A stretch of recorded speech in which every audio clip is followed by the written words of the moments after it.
This controller cost me £1. It's my first in-hand experience with a PS5 controller, and I'm really impressed. And about to explain. The second thing is fairly simple, actually. The reason it's my first time using a PS5 controller is because I don't have or want a PS5, so why would I have the controller? But the rest is a bit more interesting. First, how did I get it for £1? $1.31, €1.21. How does that work? You buy it broken from a bin of broken controllers and make it not broken, which I will explain more later. But right now, I want to talk about what impressed me. Not really caring about consoles much, I often forget about the things that actually are cool about them. I entirely forgot about Xbox Direct Storage and Sony's equivalent until it got ported to Windows, and I also forgot about instant quick resuming games from sleep that they have on the Xbox Series consoles until that came to the Steam Deck, which is close enough to a PC that I am actually interested in. But even though there's probably a whole video exploring all of those things, that's not what I'm bothered about today. I like the hardware. Not in the consoles themselves, those are just Zen 2 CPUs and RDNA 2 GPUs, just like what's in my computer, except mine is faster. But the controller, the PS5 controller, is really interesting. The trackpad and the gyro are almost never used on console, but they're actually quite helpful on PC. And the adaptive triggers, I kind of thought would be terrible, but they're actually really good. But I want to elaborate on the first bit. The trackpad's not too hard to explain. A lot of things to do with gaming still need a mouse to navigate, even if you don't need to play the game with a keyboard and mouse.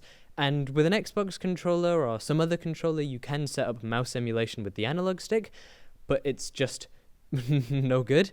And so having a trackpad where you can naturally scroll around with it is really helpful. And then the gyro you can use for emulated games. You can also actually, with a lot of PC games, you can aim more precisely with it, kind of like what you can do with the Steam Deck. But if you're also into playing like Wii games or Switch games or even PS3 games, you can use the gyro in a PS5 or 4 controller to do that, and the Xbox just doesn't have one. Plus, the triggers actually work, which is really impressive, and a lot more than I was kind of expecting.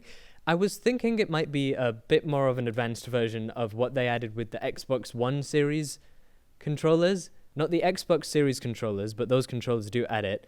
But the Xbox One family of consoles, the triggers vibrate, is what I'm trying to say. And on the PS5, I was expecting it to be a bit more advanced, like a HD Rumble version of Xbox triggers. But it's really good. It puts up real resistance if you change how hard the trigger is to pull, and it can actually fight back against your finger. Like in the demo I tried, it kind of bounces upwards every time an automatic weapon fires, which is really cool, and it's a lot more tactile than I was expecting. Your finger can absolutely outdo the trigger. It's not insanely strong, but it's just really good. And speaking of really good, thank you, Sony, for being reasonable about repairs. I'm not a big fan of just every little thing using lithium-ion batteries. The only reason people typically dislike AA's is because, for whatever reason, people still buy non-rechargeables, and it's a pain going out and buying more. But AA's are a standard size that anything can implement that's big enough. You can buy a bunch of them. You can swap them out immediately when they die rather than having to charge the device itself and making it not usable while that's happening. It's really good. And lithium-ion still makes a lot of sense for smaller things, like phones, or like the WF-1000 XM3s from Sony, which are really repairable, and maybe you can start seeing a pattern in what I like to buy. You can replace the batteries in these. But they make sense in tiny little things, but for a controller, it doesn't make much sense. The more premium controllers are actually more heavy, so weight isn't really something they must be focusing on. So I've always been on Microsoft's side, using AA's and controllers, and I still am. My opinion hasn't changed entirely, but Sony has made it dead simple. You need a Phillips screwdriver and 10 minutes, as long as you have a replacement battery on hand. It's really easy, well done. And actually, for the rest of repairs, it just makes sense. You probably don't even need an iFixit guide. I'm used to Xbox controllers, where they use security Torx, and they've actually changed the size screw they use over the years in the same family of Xbox One and Xbox Series controllers, Plus, they put screws behind stickers so that it's really obvious if you take it apart. Here is footage of actually a PS4 controller, because the reason the person sold this controller that I managed to fully repair may have also just been because all of the plastic clips on the controller were exploded, presumably from someone rage slamming it into the ground. So I have had to use adhesive to put it back together. Eventually I'll just buy some replacement back parts, but the battery looks the same.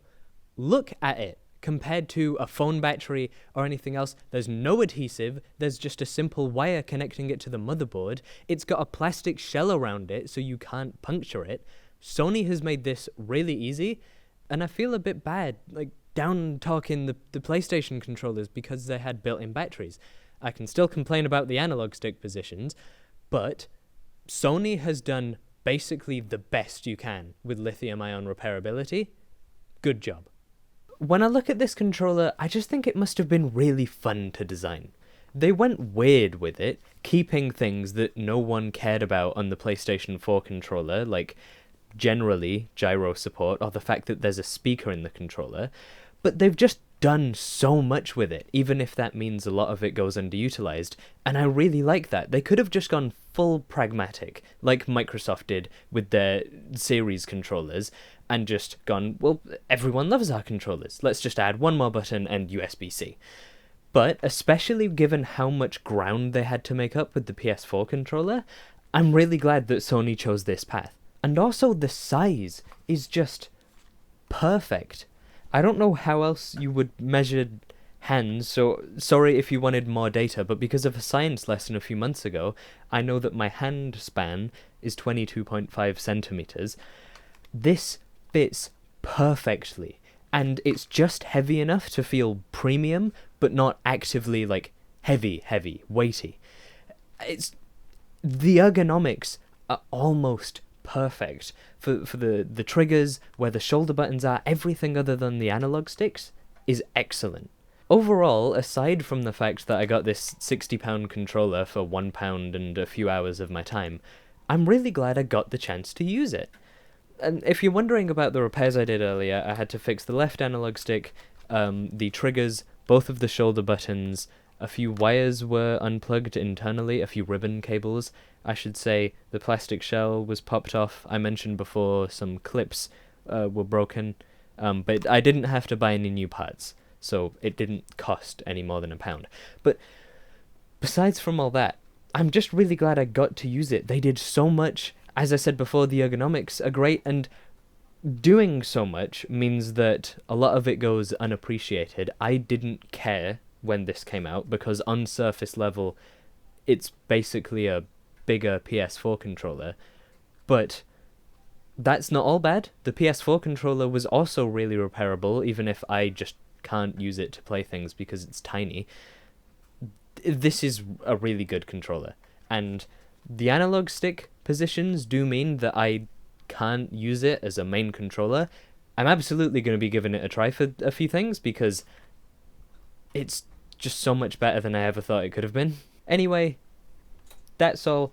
Tell me in the comments if you've used one. What do you think? Like, am I exaggerating? I don't think so. If the analog sticks were like an Xbox controller, this would be the best controller. But maybe you'll disagree.